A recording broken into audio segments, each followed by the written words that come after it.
सुखदेव महाराज परीक्षित से कह रहे हैं, हे राजन, मनुष्य निरंतर अगर भगवान का ध्यान करता रहेगा ना तो फिर उसको कष्ट नहीं, किसी भी रूप में जप ले।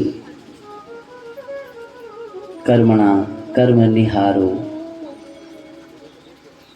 किसी भी रूप में अजामिल का प्रसंग सुनाने लगे, कहने लगे, अरे महाराज, ब्राह्मण घर में जन्मा था, ब्राह्मण का पुत्र था अजामिल, और वो अजामिल बुरी संगत के प्रभाव में पड़ गया और अपने ब्राह्मणत्व को समाप्त कर दिया। उसने चोरी करता है, मांस मदिरा इत्यादि का भक्षण करता है, और यहां तक कि महाराज वैश्याओं के संग रहने लगा। एक बार चातुर्मास हो रहा है, कुछ संत वहां से चले आए। अब ये अजामिल तो गया है शिकार खेलने, और जब शिकार खेलने गया, घर में पत्नी है, पत्नी ने संतों को देखा, बड़ी गदगद हो गई, महाराज आइए विराजिए। फिर कहने लगी, महाराज मैं ना पतित हूं, मैं एक वैश्या हूं, पर मैं आपके लिए कुछ कर भी नहीं सकती, आपको कुछ दे भी नहीं सकती, और सबसे बड़ी बात तो ये है कि मेरा जो पति है ना वो बड़ा दुष्ट है। इसलिए हे नाथ, अगर कुछ सेवा मेरे से चाहिए तो उसको आप ले लो, और मेरे पति के आने से पहले ना आप चले जाओ, नहीं तो वो बहुत अपमान करेगा। संतों ने कहा, महाराज अगर मान सम्मान इसकी ही चिंता होती तो संत क्यों बनते? मान सम्मान से दूर हैं, इसकी चाह नहीं, इसीलिए तो संत बने। सांसारिक मनुष्य को मान सम्मान की चाह है, भगवान संत को नहीं। महाराज कहा, आज तो यहीं रुकेंगे और कुछ नहीं चाहिए, क्योंकि हमें तो हरि नाम संकीर्तन करना है, और भगवान का भजन करने के लिए तुम हमको ये कुछ स्थान दे दो जहां हम बैठ सकते हैं। वो गणिका बड़ी सेवा भाव से बोली, महाराज आप आसन लगाइए, परंतु चलो कच्चा अन्न तो मैं दे सकती हूँ ना, कुछ चने पड़े हैं, वो चने दे दिए। मध्य रात्रि के समय तिल मिलाता हुआ अजामिल आया और देखा द्वार पर संत बैठे हैं। उनसे कहा, उठो, मेरे घर के आगे संत बैठे हैं, तुमको पता नहीं कि मेरा नाम क्या है? मैं अजामिल और मेरे यहाँ बैठे हो, और ये समझ लो कि ये धन्य है, तुम्हारी तपस्या का यही फल है कि अभी तक मैंने अपनी खड्ग से तुम्हारा शीश नहीं काटा, फिर भी बैठे हो। पत्नी उस गणिका ने सुना, दौड़कर बाहर आई, पति को समझाया, अरे महाराज क्या कर रहे हो, संत ही तो हैं, बैठे ही तो हैं, कुछ मांग नहीं रहे, कुछ ले नहीं रहे।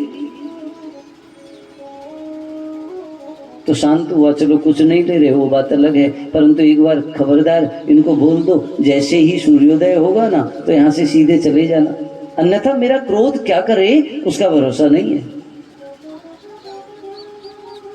संतों ने कहा, वो तो प्रातः की प्रातः सोचेंगे, अभी उसकी क्यों चिंता कर रहे हो, और कल की क्यों चिंता करें?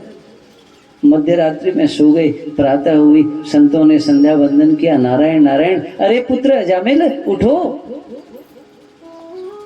हमारा नित्य नैमित्तिक कर्म हो गया, हम जा रहे हैं, तो इसलिए कुछ तो दक्षिणा तुमको देनी चाहिए ना हमको। अब तो बड़ा क्रोध में भरकर बाहर आया, मैंने कल ही रात बोल दिया था, मैंने खड़ग से तुम्हारा शीश नहीं काटा, ये कम दक्षिणा है क्या? और अगर दक्षिणा के चक्कर में पड़े रहे तो प्राण भी नहीं बचेंगे। संतों ने कहा, देखो ऐसा, चलो एक बात ये भी हो सकती है, दक्षिणा तुम न दो, मगर दक्षिणा किसी न किसी रूप में तो हमने ले ली, क्योंकि तुम्हारी धर्मपत्नी ने कल चने खिलाए, और किसी का भोजन करके फिर अपकार तो कर ही नहीं सकते, इसलिए हम तुम्हें दक्षिणा मत दो, परंतु हम तुमसे एक बात करते हैं, वही हमारी दक्षिणा हो जाएगी, हमारी एक बात मान लो। कहने लगा, क्या बात? कहा, जो तुम्हारा अगला पुत्र होगा ना, उसका नाम नारायण रख देना बस। कहने लगा इसमें कौन सी बड़ी बात है, ये तो बहुत सरल बात है। नारायण पुत्र का नाम रख दिया, परंतु बैर देखो, भगवान से ऐसा बैर करता है, 9 पुत्रों से स्नेह करता है, 10वां जिसका नाम नारायण है ना, उसका नाम भी नहीं लेता। आज का मनुष्य भी ऐसी है।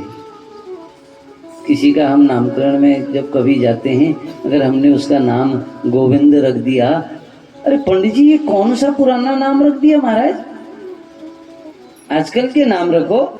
आजकल के जो नाम है, अब बार बार क्या हम परसों उन नामों पे चर्चा कर ही रहे थे, उन नामों को रखो। नारायण ने कहा चलो, अजामिल ने कहा अगर गोविंद नाम रखने के बाद, नारायण नाम रखने के बाद आप चले जाओ तो चलो मैं रख दूंगा। अब बोलता भी नहीं नारायण से। अब समय बीता, काल नजदीक आ गया है, और जब काल नजदीक आया, कल कथा में जिक्र हुआ यम के दूत कैसे आते हैं, और जब वो सामने आते हैं ना तो चिल्लाने लगता है मनुष्य, अरे रक्षा करो रक्षा करो। वो दूत सामने आए, ये पुकारने लगा अलग अलग पुत्रों को, परंतु कोई पुत्र घर नहीं है। आज सामने आंगन में वो नारायण नाम का पुत्र खेल रहा है, और जैसे ही उसको देखा, आज तक तो नाम लिया नहीं, फिर कहने लगा अरे नारायण बचाओ नारायण बचाओ, पुत्र को पुकार रहा है। और हमने बार बार कहा अमृत जानकर पियो, अनजाने में पियो, वो तो अमर करता ही है। जैसे ही नारायण नाम जपा, वो यम के दूत दूर हो गए और देवताओं के दूत आ गए, नारायण के दूत आ गए। और यम के दूतों में, नारायण के दूतों में बड़ा संवाद हुआ है महाराज। उन्होंने कहा ये तो पापी है, इसको कैसे आप ले जा सकते हो। वो दूत कहने लगे महाराज ये पापी जरूर है, परंतु शास्त्र कह रहा है, नारायण कह रहे हैं कि अगर मरते दम किसी ने गोविंद कह दिया, किसी ने केशव कह दिया, किसी ने माधव कह दिया, तो अवश्य वो मुक्त हो जाता। संतान हो ना, उसका नाम भगवान के नाम पर रखो, क्योंकि आदत बन जाएगी उसका नाम लेने की। और जब उसका नाम भगवान का होगा, और जब प्राण कंठ में आएंगे, तो किसी और को पुकारो न पुकारो, पुत्र को तो पुकारोगे, तो कम से कम उसी बहाने भगवान का नाम लिया जाएगा।